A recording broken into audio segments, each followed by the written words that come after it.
Good evening, good morning, good afternoon, good day. From any part of the world you are watching from, welcome to the Angie Talk Show, where we talk about anything and everything. I mean everything. There is no limit to, no boundary to what we talk about. We just speak about everything, every social issues bothering us, bothering our mind that needs to be talked about. We create awareness for this issue. So guys, on today's topic on the Angie Talk Show is domestic violence against women, gender abuse. Gender abuse is a widely discussed topic. What I mean, global topic that is widely discussed. People over the last years, a lot of awareness is being created on domestic violence against women. But yet, the rise in homicide keep increasing. People keep dying. Women are being killed every day due to domestic violence. Why? Despite so much awareness, despite so much foundation, despite the legal system we have out there, the rise in homicide is still going up. Are we doing enough? Are these women speaking enough? Do we have the right? Do we have the right legal system in place to protect these women? Are they too afraid to speak? And most of the time they are, and they always die in silence. So today's talk show, we're going to be talking about. I'm going to have my first guest. We'll be speaking to our first guest, Chantel. Chantel is an advocate of domestic violence. She has worked with many women. She has seen it all. She has heard different stories. As well as being an advocate, she's also a psychologist who counsels women who have been through domestic violence. I'm going to be inviting her on my show. I'm going to be asking her a couple of questions regarding domestic violence, the reason why women stay. And also today on my show, we are also going to be having some stories, some real life stories, read out to us. I'm going to read out some real life stories of some of my guests who couldn't be on the show but decided to send their stories to me. I'm going to read out their stories and I'm going to leave it for you, audience, to really tell me, if you're in that situation, what do you do? What do you do in such situations? As always, before I open up to my first guest, I would like to share a quick clip with you. A quick couple of minutes clip with you. Please, guys, here you go.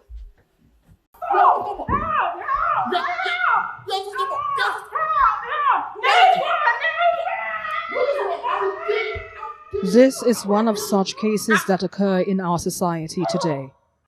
Oftentimes, the victims don't live to tell their story, or in some cases are left with scars that may never heal.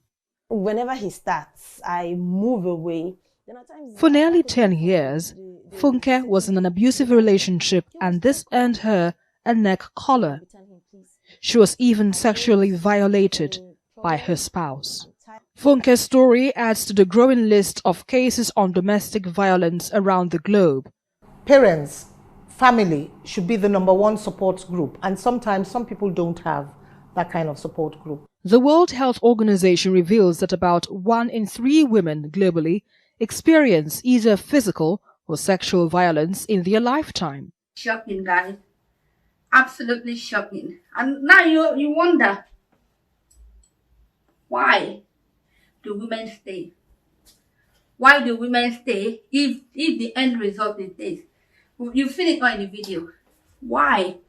Have you ever wondered, what legacy am I leaving for my children? What are those children learning from me? What are they going to be tomorrow? You mold your children. You make them what they become tomorrow. When a child grows up in an abusive home, he becomes the abuser. When a daughter grows up, what her mother been abused, guess what? It becomes the norm. When she gets married, if she's abused by her husband, it's a normal thing, but she grew up in such an environment. And you as the mother, you do not have the right to advise her to leave because you never left. Guys, so on today's talk show, I'm going to speak my guest. We're going to talk about lots and lots of issues, lots and lots of stories surrounding domestic violence. But before I do that, I want us to look at some of the statistics, some of the global statistics of domestic violence around the world. Please, guys, take a look at this. Thank you very much. You self go be a boss. Amen. Amen. Everything you put your hand go up. Your name go open doors. You self go be a boss. Amen. Amen. Every hustler getting paid. Where the hustle go come the pay. Your own in no go take. Amen. If you don't find work, do your own. God self go do his own. And flesh go cover bone. Amen. Amen. If you believe it, say amen. If you believe it, say amen. Absolutely shocking. The facts are there, the numbers are there. Guys, as of 2015 up to 2020, the rise in homicide for domestic violence, the total death in South Africa was 29,000 people died from a period of 2015 to the period of 2020 as a result of domestic violence. That's absolutely shocking. Europe, 34,000 people died. Not people, women. I need to stop using the word people. Women died as a result of domestic violence. In Europe alone. In South Africa alone, 29,000 people. As of 2015 to 2020. So, why is it keep increasing? Why is the statistics keep going up? So, please guys, I'm going to pick my first guest. We're going to be discussing about domestic violence, some of the stories that she herself has encountered. And please, again, guys, do not forget to subscribe, like, and share my videos. Please share my videos on Facebook, Instagram, any platform for people who are currently watching, so that they know that there are foundations out there. There are people out there who are willing to help. So guys, we're going to speak to our first guest now. And hello. Hello, Angie. Hi. Welcome to the Angie Talk Show. How are you? How are you doing? I'm fine, thank you. Thank you for having me. You look amazing. You look so beautiful. Wow. Thank you very much for coming on. Thank you very much for coming on the show. Thank you for agreeing to do this. And we do appreciate your time. We appreciate your effort. And I'm so grateful you being here. As I've discussed with you earlier, domestic violence is a very sensitive topic that women don't talk about. Women, they shy away from it because it could be various reasons why a lot of women do not discuss domestic violence. Now, before I ask you some couple of questions, and before we read out some of the stories, because I was supposed to have some guests here with me, but they weren't able to make it. Rather, they've sent their stories to me, which I'm going to read out to you. So, and you have kindly agreed to offer your advice by me reading their stories. So before we dive into those elements, so please, could you tell my audience who you are, and just a little intro of you, please. Thank you. Hi, thank you for having me, Angie. It's a pleasure to be here. So my name is Chantal Grant. I started out in early childhood education. Then I went into youth work, and now I'm a life coach, and I work with women dealing with domestic violence and all the challenges that domestic violence bring. I work with them, giving them tools to help them regain their confidence, their self-worth, their values, giving them just encouragement to help them to understand how valuable and how important they are, and how to make themselves a priority, so that they can create a life that they love and deserve. Yeah, perfect. Thank you. very much for that. So, I so, agree. right. So, the first one, right? There's a lot of people who are working today who probably think, hmm, okay, what is domestic violence? Am I really in a domestic violence relationship? How do I identify if I'm in a domestic violence relationship? Please, could you do the honor by telling us what's your own definition of domestic violence? Well, domestic violence comes in many different forms, Angie, but to be sure, in layman's term, domestic violence is basically someone exerting power and control over another person, Yep. right? Getting Yep. them to do whatever it is that they want them to do, the way that they want them to have it done. Yep. Oh, Right? yep. There are a lot of times, though, that people are in domestic violence situations and they are totally unaware because they become so accustomed to the way things have been or the way things are that they don't normalize it as domestic abuse. And so it could go unnoticed for years. Right? And Yeah. so what does it all entails, right? You have sexual abuse, you have emotional abuse, you have physical abuse, psychological abuse, there is mental and financial abuse, verbal abuse, and I would also like to put in there honor and cultural abuse and spiritual or religious abuse, Angie, because the last three that I mentioned are always overlooked, but plays a very, very big role in the continuance of domestic abuse,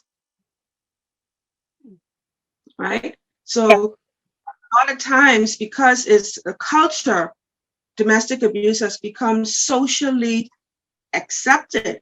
And so people are afraid to speak up sometimes that I'm dealing with this because they feel as if that people are not going to understand. People are going to say that, you know what, this is the norm. And really and truly, it is not the norm, right? And so you would ask, what does domestic abuse look like, right? It can be intimidation, where there's yelling, there's shouting, there's threats being made, all in the means for the person to gain control over you, right? It could be isolation, where the person isolates you from your friends and your family, or it could be a situation where once he have you in a particular area, that he himself isolates you from him, if that makes sense, right? And you have blame, you have what I call is, with blame is me actually taking the spotlight off me and putting it on you, so I don't have to be responsible for my behavior. And blame is a heavy weight that people carry. It's very stressful, right? So what do you call it? Do you call it? What was the again, name? What was the name? blame. It's like Blame. Yeah, blame. So yeah, blame. Right? blame. Yeah. Part of abuse is also be blaming, when they blame you for everything. It's Yes. your Yes. fault, right? And so the way that I see blame is the abuser putting the blame on the other person so that they're not responsible for the behavior or the Absolutely. abuse, right? Absolutely. Yeah. So if you really look at it, blame says it's because of what you did, why I did what I did. It's because of what you said, why I said what I said, right? Why did you have to do that? Look what you made me do. It's always blaming the victim for their behavior, when in essence, he's not taking responsibility for his actions, or she's not taking responsibility for her actions. And so Yeah. blame plays a big role in domestic abuse, right? That's a good one. So it simply means, though, that the person lacks self-management and self-control, because if someone can say something and that can make you so angry to the point where you feel you need to hit them, then that means that you lack self-management and self-control, right? So what else does domestic abuse look like? Coercion. I think coercion and guilt, intimidation, and threat goes hand in hand, right? This is when people try to get you to do things that you don't want to do, then they make you feel guilty for not doing them, right? Then they use intimidation and threats to make you comply to what they want you to do, right? So it will look something like, I'm your husband, I provide for you, right? Don't you know who I am, right? If you know what's good for you, then you will XYZ, whatever it is that they're asking you to do. So I can make your life really miserable, you know. So you don't realize how good you have it. Certain statements like that. Yeah, it's more like using like a male privilege. As a male, I feel like I'm privileged. You're my wife, so you have to do this. No, that kind of a male privilege. Yeah. Exactly. Right. So when a person responds like that, what happens to the victim, right? They develop this deep sense of fear and anxiety because they don't want what the threats are being made to manifest, and so they comply. They do whatever it is that they're being asked to do, you know. But someone asks a question, does an abuser know that he's an abuser? And my answer to that is no, they're totally unaware because they just feel like they're just doing whatever they could to have their way. But does it excuse the abuse? Absolutely not. Absolutely not. Right? They are totally unaware of their behavior. All right. So their unawareness takes us back to blame, right?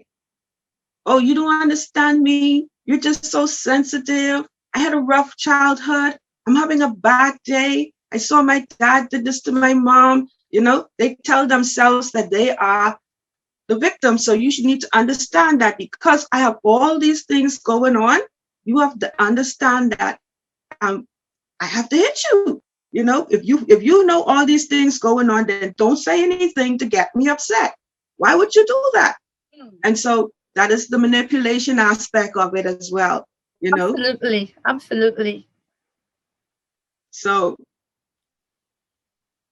it has so many, I don't know, it's just a broad conversation, Angie, and there's a lot of persons don't experience the same thing, right? And it's just so vast and it's so traumatizing, you know, but it doesn't make it right. All right.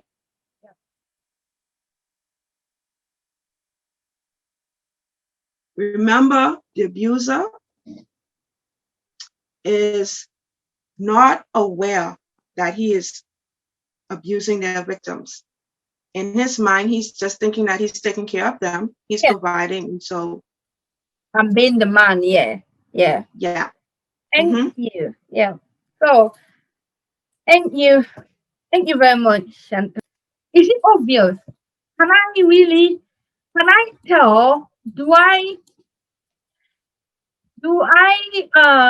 Like if I'm walking on the road, is it obvious to me that some person, or some woman, or even my friend, it must not actually be someone I don't know, even my friend is going through domestic violence? Do you think it's something that can easily be identifiable?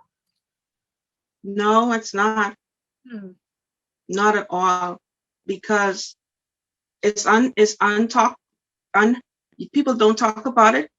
And so if you're not looking for it, you're not going to see it. But there are subtle signs that is present. You will find that when you're speaking with the person, looking at them, you won't, at face value, absolutely not, you won't be able to tell, right? But in conversation, you would realize that the person is either timid or what I call jumpy. If you walk up on the person a certain way, they will jump. And you'd be like, they feel scared, like their space is being invaded. They feel as if they can't get their words out. They stutter trying to express themselves because they don't want to say the wrong thing, or they're overthinkers. They overprocess whatever is asked, and then they go into this apologetic state, right? And so you would find them being very, very sensitive or easy to cry with certain situations, right? If you ask them, they sometimes go within, they withdraw, right? And so if you're not paying attention to what's happening at the time that you're having a conversation with someone who is being abused, you could actually miss the signs, right? Sometimes if you know the person and then you know that they don't normally wear makeup, you will notice that all of a sudden they start to wear makeup, right? Or another way that you can tell too, if you know that this person is like a bubbly type person and all of a sudden they just like went quiet, or they don't want to go out to do certain things, they start making excuses as to why they can't come, they just go within. So, so what you're saying basically is that the signs are there. If it's someone that you're close to and they are going through domestic abuse, not just physical, I mean, someone once said to me that the worst abuse one would ever go through is emotional. Because when you're in emotional abuse, it affects your well-being. It affects how you see yourself. And a lot of people commit suicide because of emotional abuse. Based on what you said, some of the signs are when someone that they don't wear makeup, all of a sudden they start wearing makeup. Or somebody all of a sudden they get married, or they start living with their husband and their behavior change. It's not, behavior not like change for the better, but change for the worse. And they become distant, and they're not the people that or they're not the person that you knew. So the signs are there. If you're close to someone, I think we should be able to spot domestic violence. I once met a lady on the last time I traveled to Nigeria for a trip in Nigeria. So we're talking about domestic violence.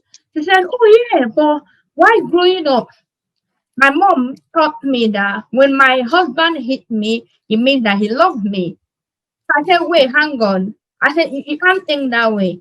I literally spent 10 minutes debating about this. I said, no, you cannot think that way. A man that loves you should never lay his hands on you. A man that loves you should never have any reason to emotionally abuse you. So what Chantel has said is the signs are there. If someone that you're close to, you should be able to spot when when they are being abused. If it's somebody you're very, very close to, the signs are definitely there. So it's very, very important for you. I mean, when you spot those signs, some people are not very expressive. Am I correct? They don't talk about their experiences. They try to, because they are embarrassed, they are shy, they think that the world are going to judge them. They think that people are going to criticize them, and especially if they are if they're in a relationship, then their family members or their friends are not in support of. So when they go through abuse, they tend not to talk about it. They tend not to even let anyone know. So now that comes to the next question for you, Chantel. So now, you know, before I come again, I've got one more question I want to ask you. Before I go into that, why do you think clearly you have experienced all these various forms of abuse, and you're still in the relationship, and you're still fighting for the marriage, and you're still fighting to be with this man? Why is it that women still remain in this relationship, in this marriage, in this partnership? Why? Why can't they just walk away? Why can't they just say enough is enough? It's time for me to leave. Why can't they say if he hit me once, he's gonna hit me twice, I'm gonna leave? But why do women continue to take this. Even for 10 years, they're still being abused. Thank you. Well, Angie, that's a very good question. And I often get asked that question a lot from persons, and they're curious as to why would a woman stay, right? Why would a woman stay in a situation where she's being hurt, she's being abused, she's being mistreated, she's being just totally disrespected, right? Well, for all the reasons that we listed at the beginning, right? The manipulation, the threats, the intimidation, the guilt, the blame, all of those things, she in her mind believes that the abuser will somehow make good on those threats. So fear is her number one reason for not leaving, right? Fear, if there's children involved, fear that he may take the children, fear of how I would live if I leave because he's the sole provider, fear that I may not have the skills that I need, that when I leave, that I can get a good job. Fear because he's broken my self-esteem down so much that I don't think I'm worthy. I don't feel like I'm good enough. In their minds, that's how they think, right? So fear cripples people, right? And so they don't make a move. They procrastinate, they analyze, they want to. But then again, you have to remember now, some people could be in an abusive relationship for many years and totally don't understand that they are in an abusive situation because of cultural aspects, cultural practices, because, okay, this is what we do as a culture. And so this is something that happens and we just don't talk about it. You just deal with it. And then the spiritual aspect, it could be their religion, they believe that they're not supposed to get divorced, right? And so for those reasons, they will stay, even though they're not happy. And Angie, when we make that decision, to me, I tell my clients all the time, to be in a situation where you make a decision for your life based on security over your peace is not a fair exchange, right? Yes, you may have a home. Yes, he is providing, but what are the damages that he is causing as a result of you having a secure place to sleep? So security over peace is not a fair exchange. And so she may ask herself a question too. Well, he loved me, right? And I don't equate love with abuse. They just don't go together. Love could never equals abuse. And so I don't know why we feel if he loved me, he beat me. That's a warped sense of thinking. I don't subscribe to that. And I would want women out there who is listening to understand that love don't equal abuse, right? If you love me, then you need to treat me with the level of love and care that I need and deserve, right? There's nothing that a person can ever do to warrant being abused. Because why? The person can't have their way? No. Not because you're my spouse or you're my boyfriend or whatever. That doesn't mean that you get a free pass to treat me any kind of way. That doesn't mean that you get a free pass to abuse me. No, you don't. Absolutely. There's one thing that you said, and one thing before I come back to you, I've got lots and lots of questions. People want to hear. The women, they want to hear. I've got many, many. Before I come to you, there's something that you said that is very, very, very, very striking. That's fear. The fear of the unknown. You said that. So a lot of women stay in this relationship. It's not that they want to, but the fear of the unknown. And then you now mentioned something about when you're in a relationship whereby the husband is being manipulative and he uses his male privilege to make you feel like you're the one at fault, to make you feel like there's something wrong with you, that you're the reason why we fight. You're the reason why I hate you. So you will wonder, you will say, oh, well, I don't really want to leave because it's my fault. So I love what you said. Fear is the reason why a lot of people don't remain in an abusive relationship. And then another point you mentioned again is when you're being manipulated, you feel like everything that happened is your fault. And when you feel like it's your fault, you will continually try to exercise patience, try to make yourself think it's my fault. So I'm gonna be a better person so that my relationship can work.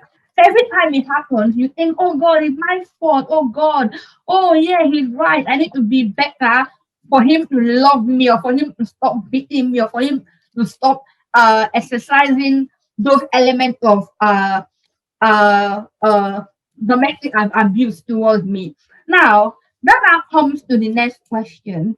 You know, in your line of work, you know, in your line of having met with a lot of women, having read some stories online, having had quite a number of encounters. I mean, you don't have to go into details. What are some of the stories that you've encountered in the past? It could be something that you read online or someone that you have had to cancel or someone that you know, what are the stories of domestic violence that you have personally been involved in? Angie, because of the nature of that, it's such a sensitive topic, right? Yes, I can only speak a little bit in that just to protect people and their privacy, right? But I absolutely. know Absolutely. I'll share one situation with you. There is a lady that reached out to her pastor, and she's said to him that, listen, my husband threatens me all the time that he's going to kill me. We've been having a lot of issues, and she kept going for counseling. He just kept encouraging her. And this is one of the reasons why I said earlier that we need to add in spiritual abuse or religious abuse, because it plays a big role. You would find that because people don't have full understanding of what domestic abuse is, you will find that people from the clergy will encourage women to stay, to pray, to just stay out of his way, just to leave it alone. And so with the limited information that they have, they could cause people to potentially lose their life. And with this situation, it absolutely happens because this lady kept going for counseling. She said, listen, I don't feel safe. He's starting to sleep with a knife under his pillow, and he threatened me that he's going to use it.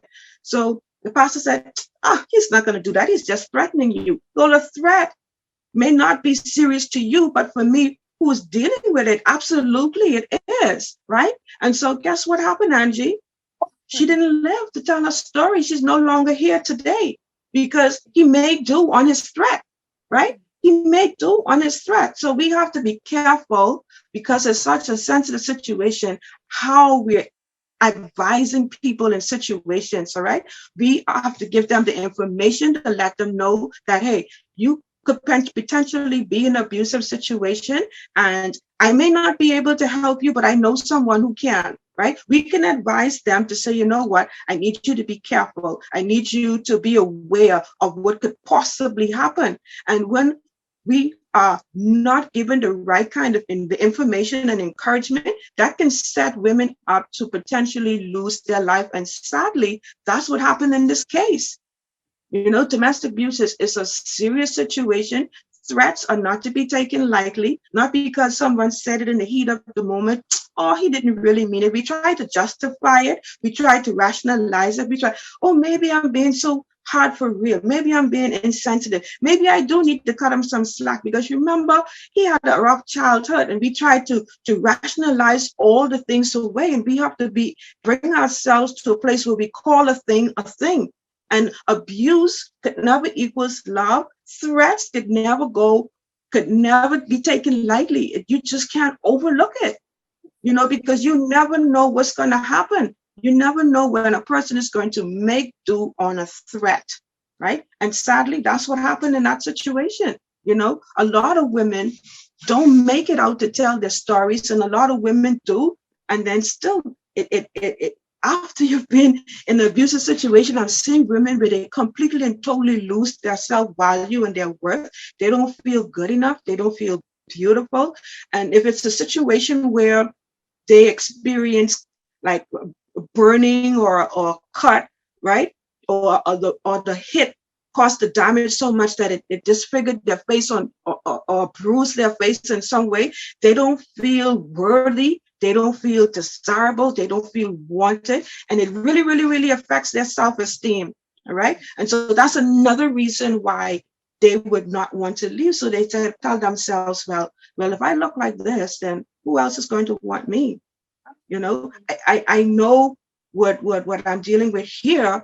I don't know what I'm going to be dealing with out there. So in their minds too, they think that all people are abusers, and that's not so, because that has been their experience. That's not necessarily how it is, right? You can give yourself an opportunity to be in a loving, committed relationship without abuse. But if the longer you stay, the longer your mind is going to tell you that this is it.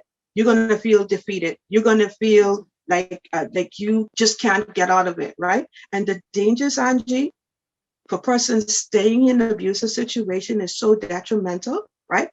It could cause you to develop so much self-doubt. It could cause you to develop so much fear. It could cause you to develop so much anxiety.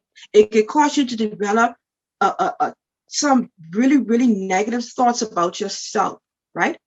It could cause you to develop health issues because you're so stressed all the time. It's like, picture it like men on the battlefield, right? They're always ready for war. And so it's like that in an abusive relationship, right? You're always on the defense. You don't know when the attack is going to come or how it's going to attack. So you just in combat mode all of the time. And so what is happening to your system on the inside when you are always in defense mode?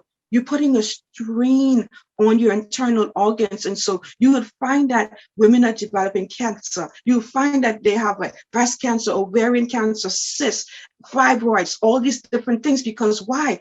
They always stress, worrying about when is he going to flip out this time? What is it that I'm not going to get done right? What is it that I'm not going to say right? And so they're always in this combative state, right? It's like, when do they get to relax? When? And so their body shut down on them and start to fight back, because you're not giving me nothing really to work with, because you're not giving me time to breathe. You're always in the stress state, right? And so you find people become sick. You find people become suicidal.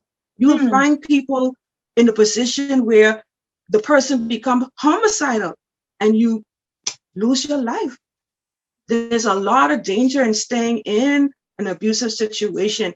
Even if you're watching this and you realize that, I never really thought about that. Could I possibly be in an abusive situation? Once you hear this video, you watching this video, I want you to really be honest with yourself and go over, reflect your life and say, could it be me that I'm in an abusive situation? When you think back and you go over some of the things that we talk about, be honest with yourself, recognize that indeed you are, and recognize how important it is for you to make a move. You can't stay there. If you have children, you are setting yourself up for your children to continue that pattern or to accept that pattern, because you stay there for so long and you could generational lose the cycle. respect of your children. You could lose the respect of your children because they're thinking like, what's going on, mommy? Why you can't just go? And it's just so confusing. The thing about it, Angie, after you've been controlled for so long, mind control is a serious thing. Gaslighting is a serious thing, because that's what happens when you're in an abusive situation. You're gaslit. So they tell you that, oh, I didn't mean what I say. You're taking it too personal. That's not what I said. That's not what I meant. You took it the wrong way, right? And so you start to think that what is really happening is not happening, right? And so you start to question your own reality, and you realize that you're playing scenarios over in your head again and again and again. Like, did I hear that right? Did I misunderstood him? Am I really being too sensitive? And so that gaslighting is a mechanism used to throw you off from what is really happening to you, right? And so another thing that is big too in abusive situation is love bombing. And love bombing, Angie, could throw you off completely off your feet, because here's what: after he has abused you, right? After he's made you feel so emotionally distraught, he goes out and he buys you something that he knows that you like, right? Or he comes and he does something that he knows that you like. And you say, oh, look at that. He really cares about me. See, look what he did. He got me flower. Oh, this is the chain that I always want. Oh, thank you. And so all of that is to throw you off from what is actually happening. That means he doesn't want you to focus on the fact that later on, this could potentially happen again. He wants you to be in the position where you're focusing on the good that he's doing right now, and you could overlook all the bad that he do. And so gaslighting and love bombing are two tools used to keep you unbalanced, to help to cause you to not focus on what is really, really happening to you. May I repeat that, guys? So, what I really like these two elements. For what Chantel had just said, gas. Okay, I've never heard the word gas lightning. Okay, I love bomb. Oh, wow, these are the two things. These are the two, basically the two things. The Chantel has said it all. These are the two things that he tried to use to get you to stay in a relationship with him. as Right. as as you've clearly heard from her, they will buy you the word, get you what you want. They will make you feel like, oh, okay. If you never used to wash the dishes, if you never used to make you breakfast in bed, what? For a whole week, he's gonna make you breakfast in bed. For 3 days, and after that, that's it. Things are back to normal. And you're gonna do it again. It's gonna be a pattern. Now, that was something that you said that was very, very striking for me. You said that you lose the respect of your children if you don't walk away. Exactly. That is the highlight for me. You can't be a mother, you cannot be a mother and go through an abuse and you expect your daughter not to go through the same. She will go through the same because she will watch. I watch mommy go through this. So I think it's normal. So now you don't have the right to advise her to leave her abusive relationship. You know why? Because you never left. So you cannot preach what you haven't done. So children are a reflection of us. They watch what Exactly. we do.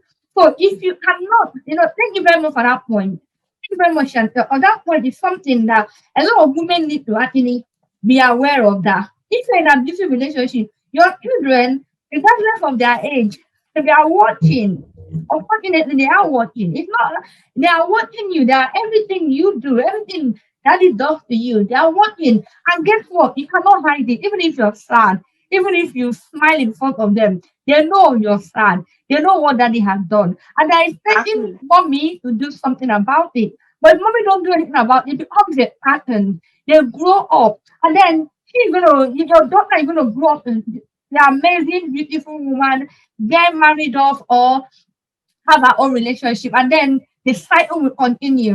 Her husband will Exactly. abuse her. She's not going to come to mommy. Mommy didn't do nothing. Mommy went through the same thing. She never did nothing. And you, as a mommy, you cannot advise her to walk away because you never walked away. So, women, gain your respect. Thank you very much, Chantel. That was an amazing highlight. That was the highlight for me. All for it. That was a good highlight because a lot of these women, they have offspring, they have children who are looking out for them. For me to be a mother, it means that I have to set example for my daughter, for Exactly. my son. So I cannot call myself a mother if my child cannot imitate to be like me. If my child cannot say, "Oh yeah, mommy," oh yes, I know a lot of women they don't believe in divorce. I don't believe in divorce. I'm a Christian. I'm a born again Christian. I don't believe in separation. But one thing I'm against is domestic violence because anyone will die from it. If I decide that okay, another one, right, would be the father like I decide to be in a relationship or the lady decide to stay in a relationship and she has daughters. The man kills the lady. What happens? The daughters they become an orphan with no mother. Guess what? He is gonna marry again. He's gonna marry. you know, Yeah, this one is like absolutely. ladies, as Chantel has said, if you're listening to us and the form of abuse that Chantel has highlighted, if you're going through them, sometimes you might not even know, you might be in denial. Please reassess. Don't lie again, as what she said. Do not lie to yourself. Don't lie to yourself. Tell yourself the truth. Reassess the relationship you're in. No relationship is perfect.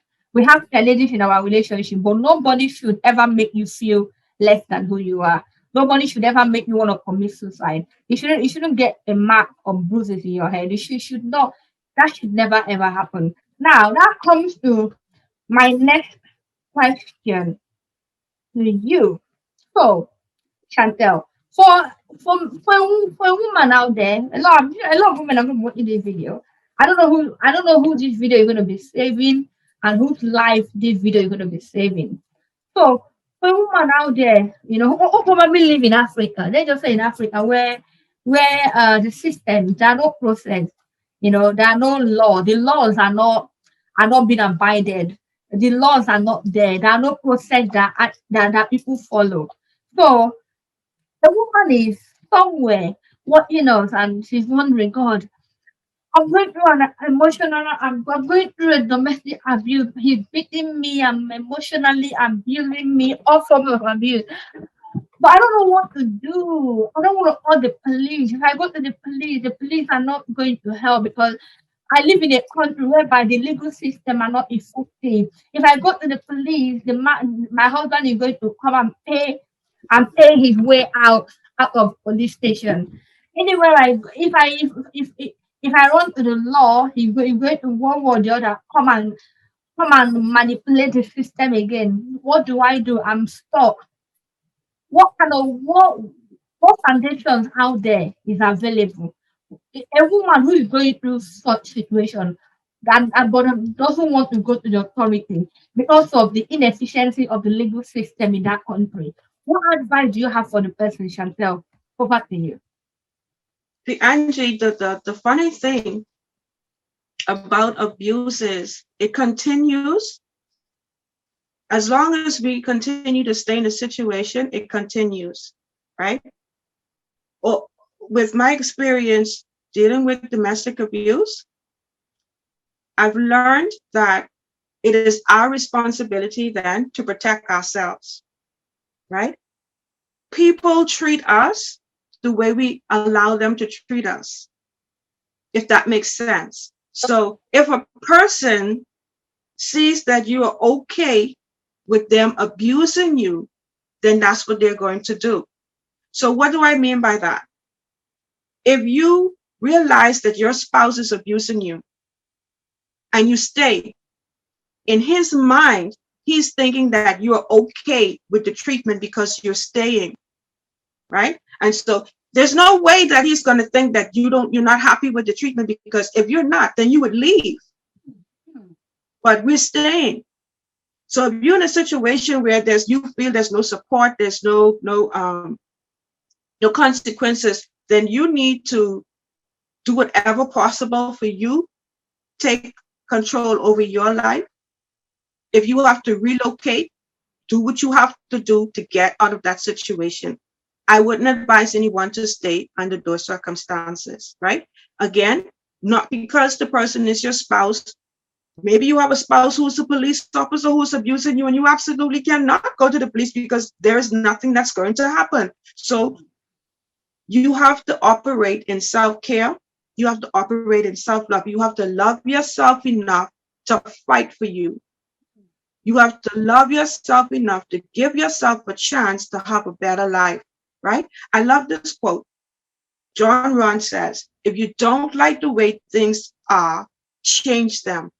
Only you have the power to change your situation. You cannot put your life in somebody else's hands and think that you're going to be okay. We can't do that. We have to stand up for ourselves. We have to do whatever possible. Based on the story that you just told me, clearly this person knows that they are in an abusive situation because they're seeking help, but they're probably looking in the wrong places. So if you knock on one door and you didn't get the kind of help that you wanted, knock on another door.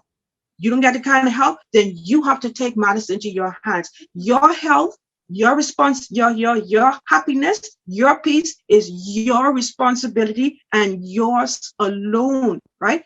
You have to value yourself so much that you would do whatever it is possible to make sure that you are okay. Don't take it by chance or leave it for chance for somebody else to protect you. You have to do it, right? There is help out there. You have to tap into the right resources that is going to help you to get the kind of results that you want, right? Scripture says to us that we must guard our hearts because out of it flows the issues of life. What does that mean? That's self-care. That means then that God has given you everything to life pertaining to godliness. So he's already given you the tools that even in the event that you find yourself in a situation that you have the tools in here to know what to do. So when you pray and you ask God to help you, to direct you to the persons that is going to help you, not turn you away, right? And so again, don't stop fighting for you. Do whatever possible to make sure that you are okay. Self-love, self-care is important, all right? When you travel in Angie and you're on the flight, the stewardess says, ladies and gentlemen, in the event of a turbulence, what do? Put on your air mask first and then assist, right? So you have to help yourself. That is self-care, right? When you operating in self-care, you won't tolerate abuse. When you operating in self-care, you wouldn't tolerate ill treatment, right? You have to operate in self-care, right? You have to, otherwise you're going to suffer. Absolutely. Seek out the proper resources. If you meet one door and that door is closed, knock on another one. Help is always available. You just have to know where to go to get it. Don't stop until you find it. If you have to relocate, relocate. I'm wow. Guys, you've had it all. If you knock on one door and you don't get what you're looking for, try another. And if you knock on that another, you don't get what you're looking for, take matters to your own hands. Run, relocate. Above all, Chantel mentioned self-love. Guide your heart with all diligence, for there flow the issues of life. That's where your heart, that's, you have to guide it with peace, with love. You have to love yourself. If you don't love yourself, no other person will. I've got two more questions for you, Chantel, before we move on to the next segment of the show. The next segment of the show is I'm going to read two stories of my guests who were supposed to be on the show, but they went, unfortunately, they couldn't make it. And I've had to read out their stories. I'm going to read out their stories to you. But before I do that, I've got one question to ask. Someone approached me, a couple months back when I did a show on this topic, on this similar topic. And they asked,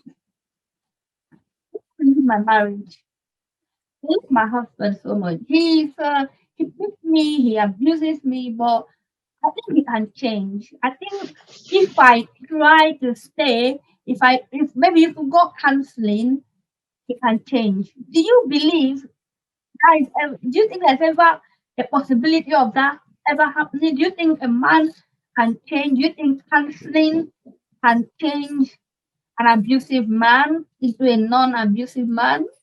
I don't know. What about you? Angie, we can't change anyone. We only can change ourselves. Yeah. Right? We cannot change anyone. We can only change ourselves. And the funny thing about it is, in order for people to change, people's has to want to in order for that change to come. So if they don't want to, then they're not going to change. Counseling You know, what They they have say. to want to change. Yeah, yeah. So if a person doesn't see the need to change because they're unaware of what they're doing, then they don't see a problem. Why should I change? There's nothing wrong with me. And so if they don't want to change, they're not going to change. There's nothing we can do. There's no amount of love we can give a person to get them to stop abusing you, right? You could set yourself up to be as loving, as kind, as caring, as forgiving, right? But guess what? That's still not going to change the person, right? When we forgive people, I had to really, really look at the word forgive, Angie, and I really had to analyze this because all of the different stories that I've been experiencing and working with, I had to look at forgiveness in a different light, right? Forgiveness is not really for the other person. Forgiveness is for you, right? Because when you forgive a person, that means that you make a conscious decision not to make it an issue for you, right? Forgiveness also means then that I acknowledge what you did, I accept what you did, but I'm not happy with what you did. So forgiveness could also look like,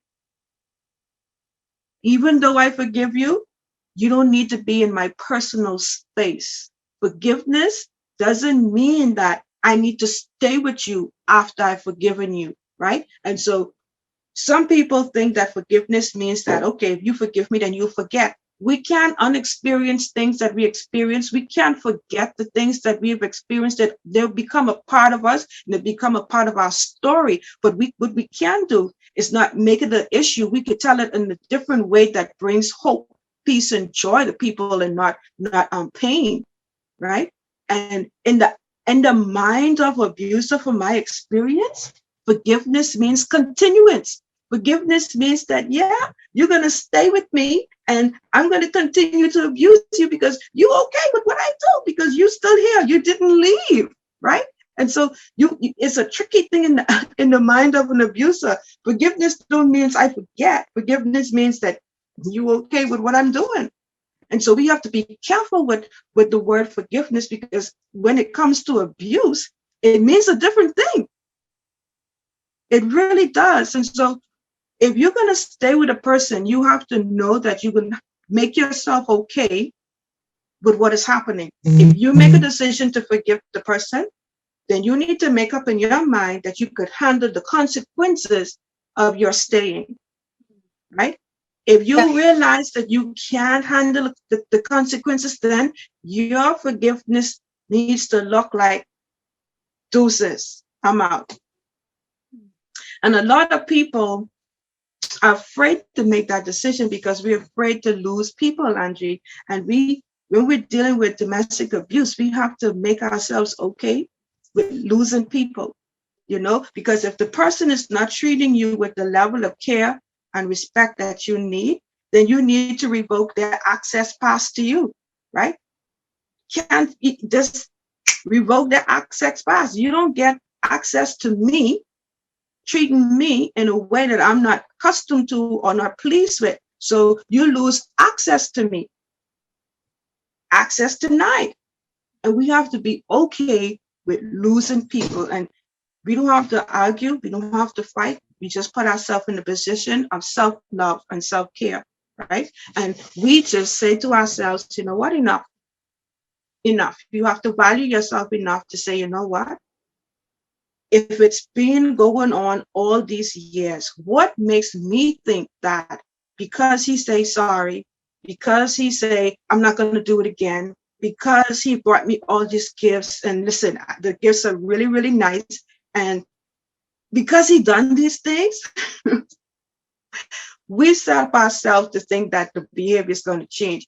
The love bombing is a tool used, again, to get you off track. It's not an indication that the person is agreeing to change. They're just trying to soften you up to make it okay for the behavior to continue. That's what the love bombing is. They're not, why should they change? If you forgive me, that means you accept me the way I am, and it's no conversation about it. You said you forgive me. right? You said you forgive me. You agreed to stay. So here's the stipulations. This is who I am. Take me as I am. And so once you made up your mind that you're going to forgive the person, you decide what you're going to do. If your forgiveness looks like staying, or if your forgiveness looks like leaving, right? But always self-care is at the forefront of whatever situation that you do, right? Always. Thank you very, very much. Wow. Wow. When I say you're an expert, you are indeed an expert. I'm gonna put your Facebook page here on my show for a lot of people to contact you. You seem this is indeed your area. Now you pretty much addressed all my questions. I want to move on to some stories. I want to read out two stories of some of Okay. my guests who are supposed to be here. I'm not going to call their names. I'm not going to read out their stories, and I will Okay. leave you for you to give them your advice. So in Okay. here, I have this lady. She's from Nigeria. She's 43 years of age. Nigeria, Okay. 43 years of age. She said, "Our African culture, they think women are to be beaten. You can discipline a woman by beating her. So, for my husband's background, his parents, his family, they believe in beating your wife. I was stabbed with a I was stabbed with a bread knife by my husband. I was stabbed in the back. I was stabbed in the back through the kidney. Whoa. Oh. The knife nearly came out in front. So one kidney is not functioning properly. Jesus. Stabbing me, he drank poison. He forced me to drink the poison. I was in coma for 3 months and I was pregnant. Wow. You know, women will forgive. I took him back. He wasn't coming home. He wasn't bringing any money. I was the one doing everything. I was the one paying the bills, looking after the children, doing everything. So when I thought that he had learned his lesson from the previous abuse, he started abusing me again. He even wanted to throw me out of the apartment window from the second floor. So from the second floor, he wanted to throw her out of the apartment window. So I have scars all over my body.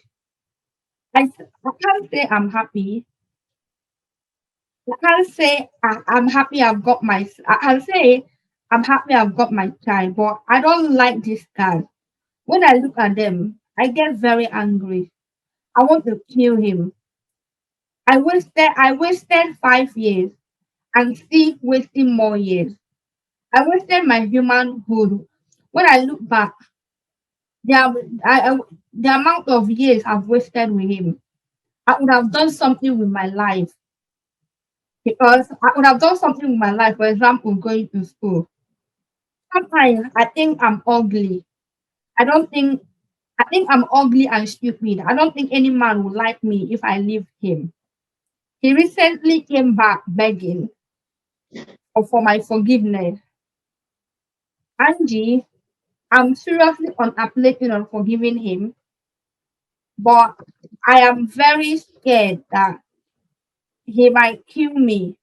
But at the same time, my scars makes me look so ugly that no man will ever want me in my life. So I'm stuck now with a child to look after, and I don't know what to do. Hmm. Huh. This is why Wow. this is very, very, very crazy. That's very alarming, So Angie. he stabbed out with a knife. I Right. was stabbed in the back and through the kidney, even to the extent he forced her to drink poison. She was in coma for 3 months. He Mhm. went back begging. She forgave him. in as much as she's the breadwinner of the family, the guy started abusing her, even to the extent of throwing her from the second floor. She left him again. The, she still has a scar from her previous incident. Now she doesn't know what to do because the guy is now back again, begging. Ah, I'm just, And she's I am speechless. Over to you, Chantel. Over to you. Over to you. that I am speechless. I am. that that story, Angie, it tugs at my heart because there's a couple of things that I hear going on, right? There's no value, there's no self-love, there's no confidence, there's sounds of defeat, there's great fear and anxiety, there's worry. When I listen to that, this is what I'm getting, right? The fact that he's coming around after he's done all these things is quite alarming to me because,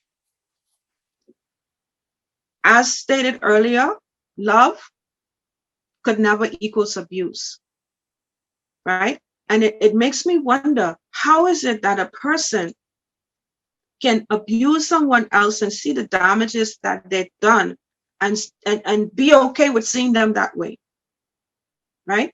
And it's like they come to a point where they feel as if they're losing control over the person because they lack self-management, that because this person is not doing what I want them to do when I want them to do it, I have to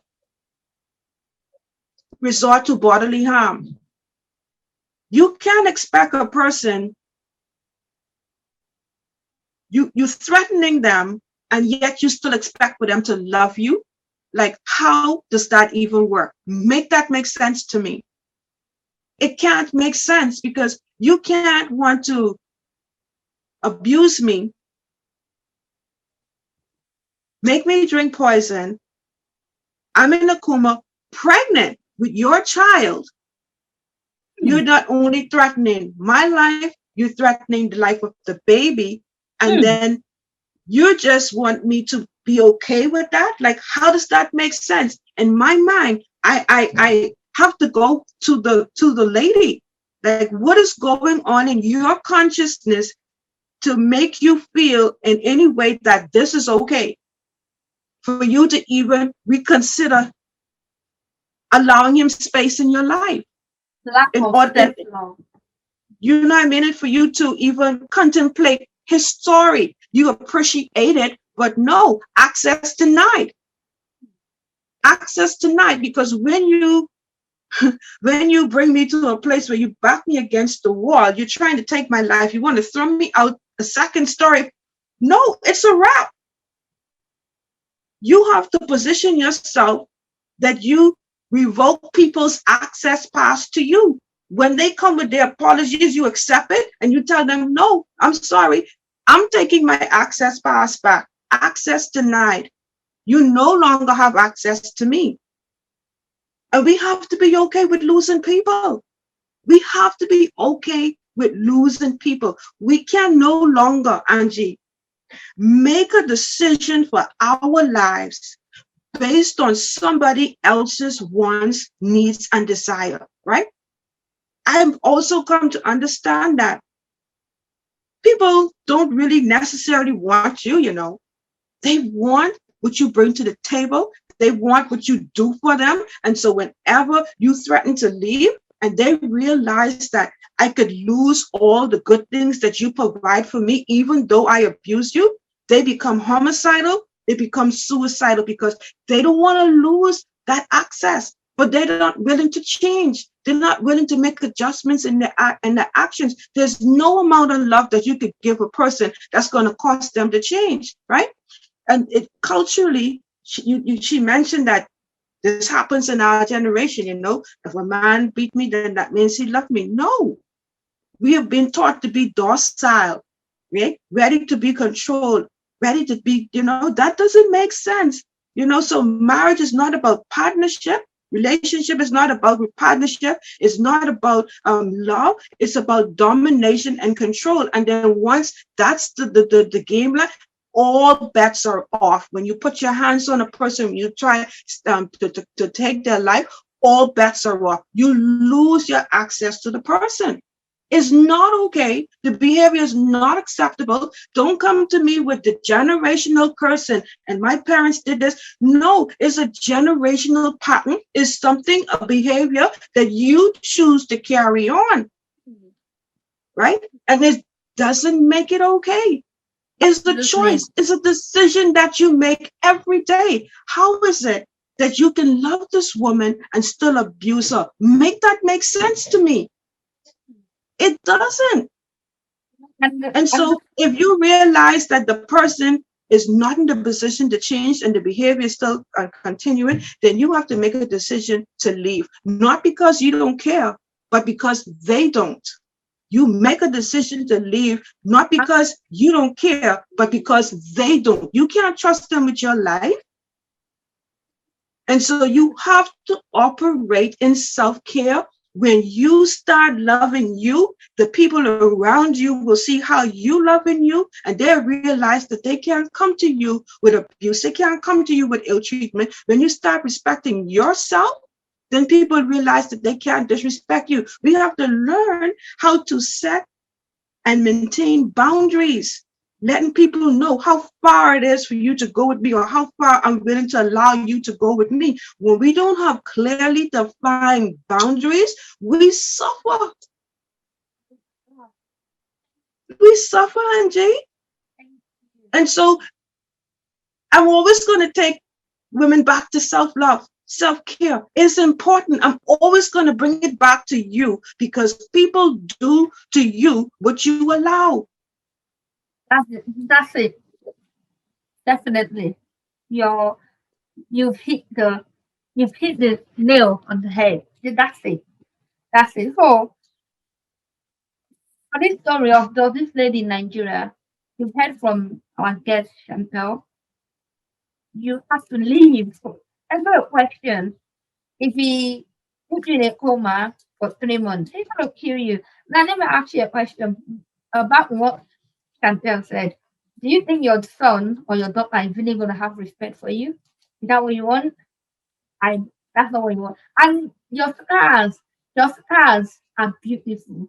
Your scars are what defines you. Your scars are your strength. Never be ashamed of your scars. We all have scars.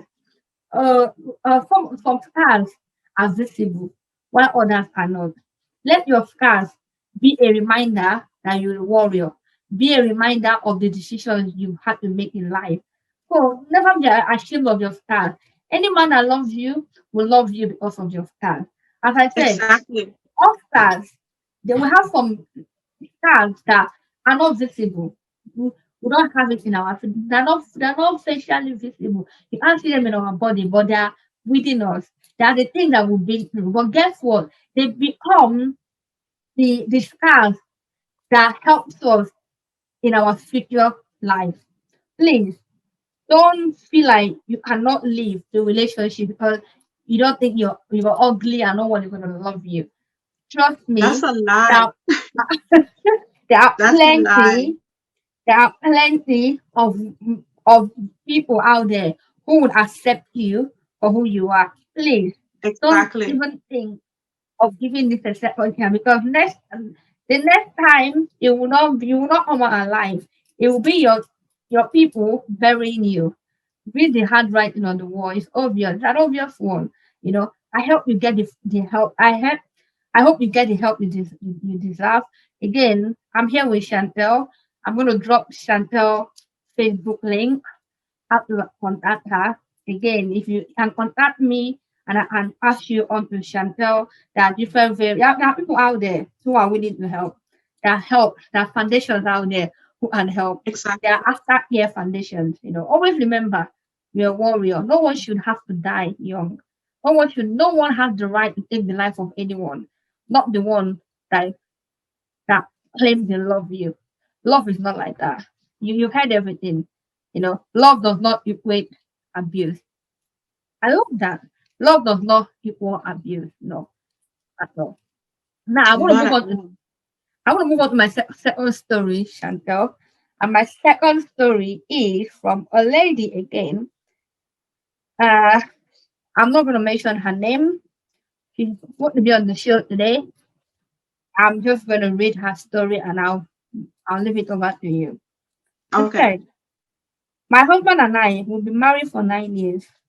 He started becoming violent 5 years ago when he started drinking. He would come back drunk and insult me in front of the kids and start hitting me. I would live with my two children. Then again, he will come back and, and start begging, even to the extent of coming with his parents. And he will promise that I'm going to change, I'm going to improve, I'm going to be a better man. And again, and I will go back. But but he used to pretend in front of us, in front of my parents, and in front of his friends when we are back at the house. So he will come, when he will pretend, oh, I'm good, I'll forgive, I'll treat you better. Then when I'm back at the house, he becomes violent again. When we left our family home for the last time, I was 5 months pregnant. My husband came home drunk and started beating me and smashing things in the house. He hit my forehead with metal bar. Whoa. He hit the forehead with metal bar. Then he took a knife out in front of the kids and said he was going to kill himself and all of us. We ran out of the house away from him. I had to go to the hospital and I ended up having 5 stitches in my forehead. Now I'm 7 months pregnant. I live alone with two of my boys. I'm scared he will find us. What do I do? The authority in Africa does not help at all. I don't feel safe here living in this place. I feel like he's gonna find us one day and he's gonna carry out his threat of killing all of us. If I go to the authority, they might summon him and they might also summon me, which could possibly lead to me and him coming back together or his family coming to beg me. I don't want that to happen, Angie. Please, what do I do? Chantel, to That's a you. big one, Angie. That's a tough one. Oh, My it's very concern, tough Angie, ones. At least she my ran away from the concern, house. She right. ran out of the house, which is a good thing, because she didn't take his threat lightly. She did not take his threat lightly. He ran away. So now, what advice you have for this beautiful young African woman? Thank you. Hearing that story, Angie, my mind goes towards the children, right? They're experiencing deep levels of trauma, right? There's a couple of things. They're learning how to treat women in this violent way. And then they're learning from their mom that it's okay to stay. So that right there is going to impact their relationships when they get older. That's one. When they get older, even though things may or may not change, this activity now is being solidified in their memory banks. And they're going to equate love with abuse. And so that's very, very, very concerning for me. That's a part of emotional and mental abuse within children, right? We don't think about the impact as parents, like the issues with going on within ourselves, husband and wife. We don't stop to think how it affects our children. We just think that, oh, they're small, they're not going to remember these things. And that's not true, because they remember everything. That's not true. Oh, and how you know is when they get older, you see how they respond in their relationships, and you realize that what happened really affect them in a negative way. And because you didn't talk about it when you were younger, and you still don't make it okay to talk about it, you cause them to stumble, right? The fact that she's running, she knows that she's not supposed to go back. The fact that she's aware of that one element, if we're not careful, in the eyes of the authority, I don't know how the authority works in Africa or whether it's, but in other parts of the world, the authority sees that as abuse, child abuse, because you're not able to protect your children. And you could potentially lose your child as a result of exposing them to such deep level of trauma. All right. So that's something that mother needs to consider. Again, I'm going to go back to self-love. I'm going to go back to self-love because it all stems to self-love, self-care, self-value. You have to value yourself enough to make a change. I'm going to go back to that quote with John Rawls. He said, when you don't like the way things are, change them. You have the power to change your life. Again, we talked about going to the police authorities and they're not helping. You have to do whatever possible. If it means that you have to relocate, then by all means, relocate. Connect with people who can help you. People are always there, available and ready to help. But if you're not sharing with anyone what's going on with you, how do I know, or how do they know that you need help and what kind of help you need? People are willing to help you financially. People are willing to connect you with foundations that provide funding for stuff like this. You have to put yourself in the position where you are exposed to these people. Resources are available. But if you're not going to take advantage of them, then they can't work for you.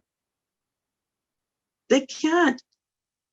We teach people how to treat us. If a person is going to hurt you so traumatically and they come back with an apology, in my mind, you can't apologize in words.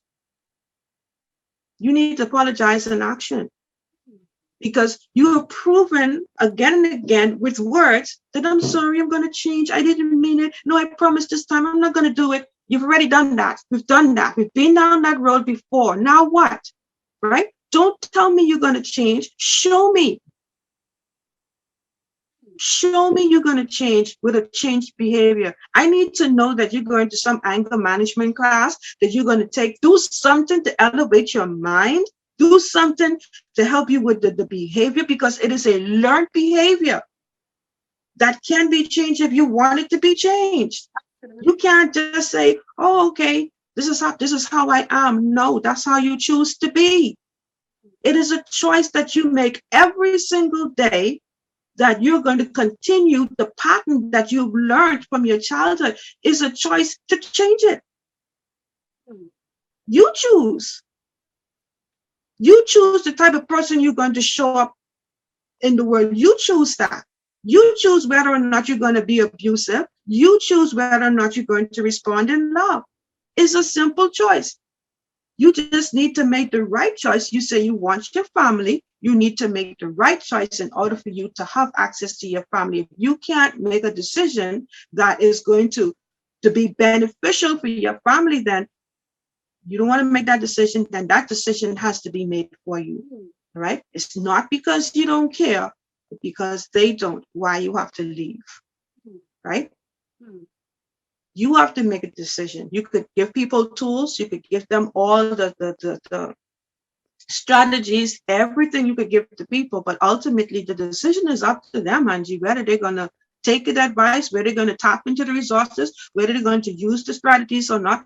The decision is ultimately up to the person who is in the situation. They have to value themselves so much that they're going to fight for them. They have to value themselves so much when they come sit quiet and say, you know what? It's been like this. He's apologized. We've been through this. He's got the flowers. He's gotten the house. He's gotten the car. You know, he said sorry so many times, but the behavior still haven't changed. So now, if you can't trust his word, you have to trust yourself.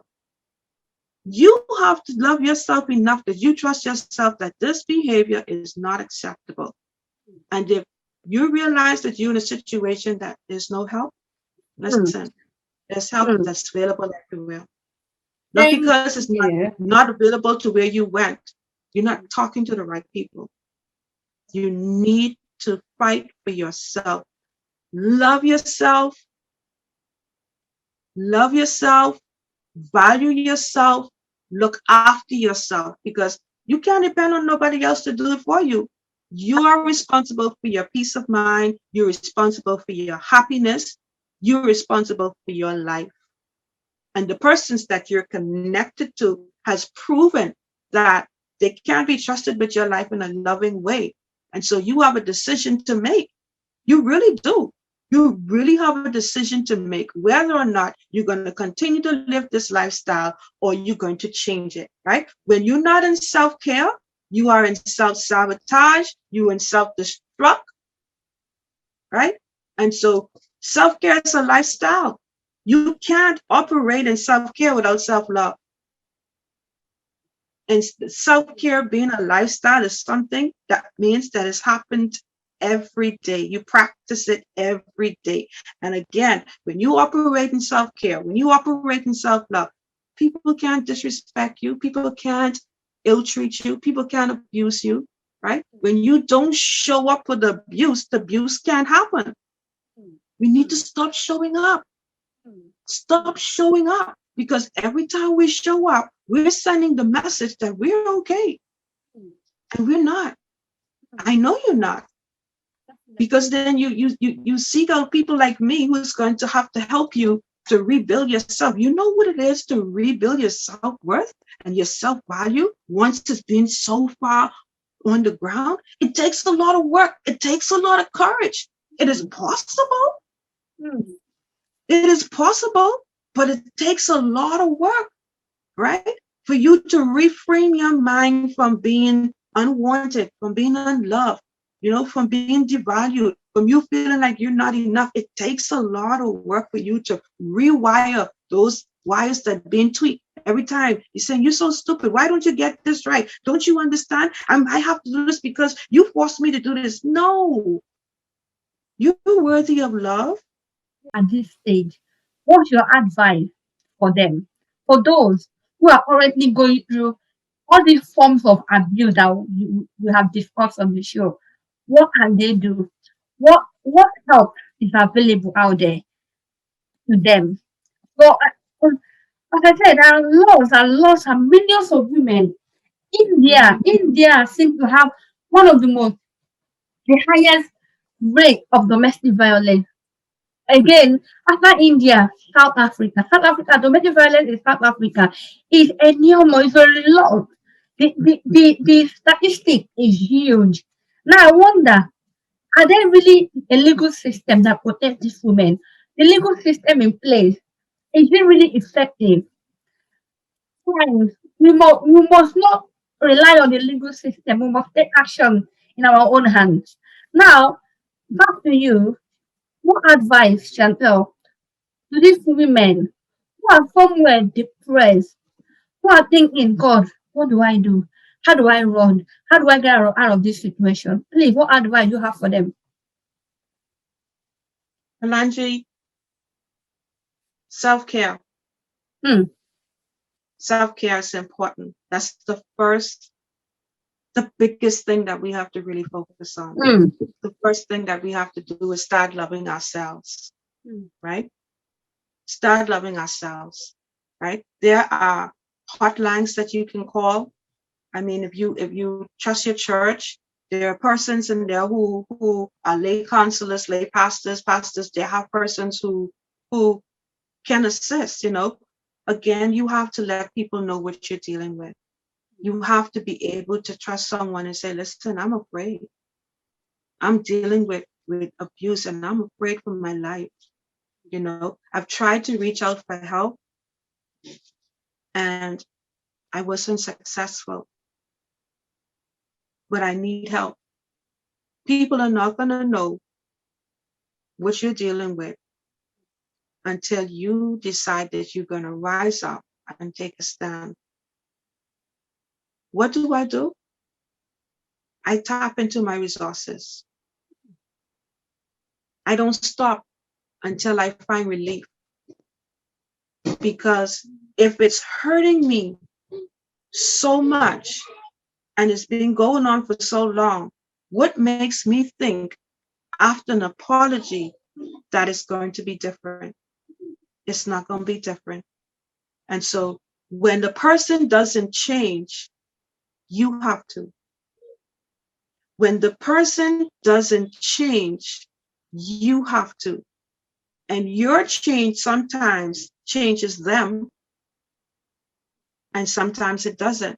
So you can't stay in a situation where you allow people to put a price tag on your heart. When you allow people to just say, I'm sorry, and think that it's going to be okay, it's not. An apology is not going to fix the damage. An apology is not going to stop the behavior.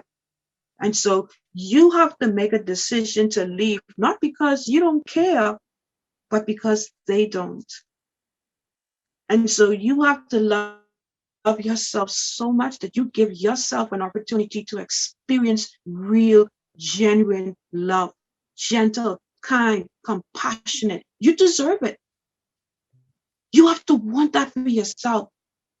I tell the women that I work with all the time, value you.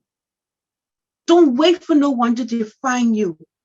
Don't wait for no one to tell you how you're supposed to be loved. You know what level of love that you want and desire. You have to fight for it. You have to go out and get it, right? You have to do that for you. Give yourself a chance to experience that love. Think about not only you, but your children who are involved. You're teaching them how to love. Don't allow this type of love to be the example for them. Don't do that. You have to begin to take a stand.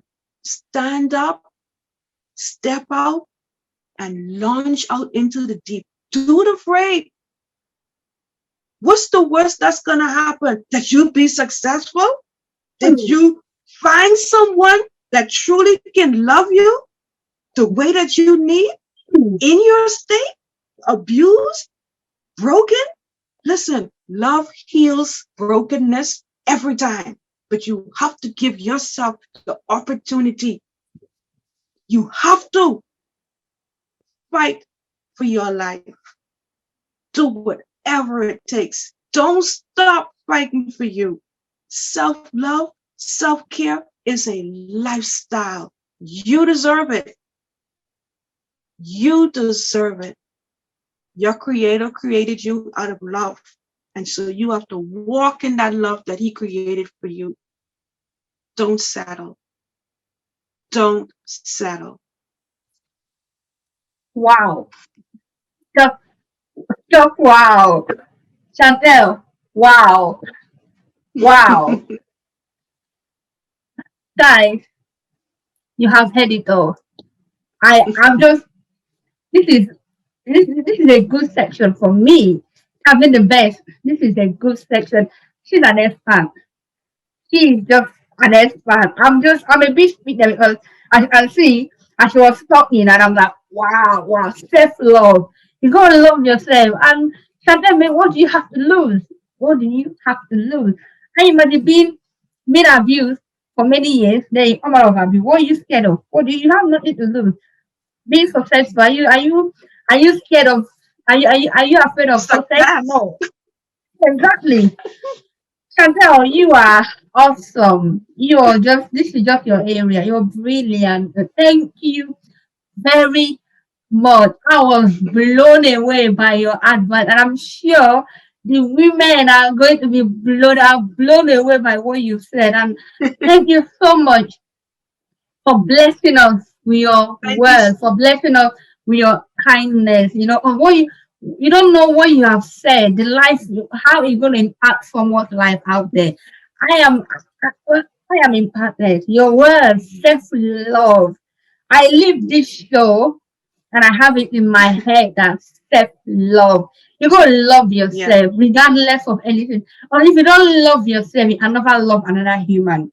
If you don't practice the art of self love, you can't even love your own children. Or if you don't, you have to love Right. you in order for you to love another person. So this has been an amazing episode. I'm smiling because like there's a way someone will speak and you're like you will get all this excited and like ooh, like there's this burning fire. I tell you, Chantel, you're amazing, and thank you for all. I just want to use this platform again to thank you for all you do for these women, and thank you for money. Please don't give up. Domestic violence is something that women don't talk about. They run away, they shy away because they are scared, they are afraid. Guys, you don't have to share your story publicly. You don't have to come out public. There are foundations out there who are willing to take your stories privately, work with you, help you. Please, again, on at the end of my video, I'm going to be including Chantel's Facebook link. Message her on there. She's going to get back to you. And if you want to message me, I can link her with you. So she's just here to help. And everything that she has said, again, what can I say?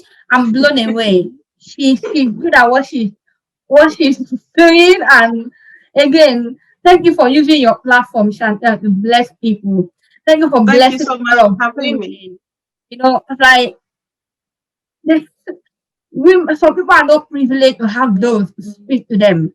Some people are not privileged to have people around them. And now you're being a voice for the voiceless. Just you being on this show, sharing this experience, advising these women, you're changing lives. You're changing millions of Absolutely. lives. Thank you for coming on my show. I really do appreciate it. Again, please continue with what you're doing, continue with your foundation. Just know that we love you, we appreciate you, and once again, thank you very much, Thank you. Chantel. Thank Thank you you. so Thank much for you. having me. It's a pleasure. Thank you. Ooh, hi guys. That was amazing. That was phenomenal.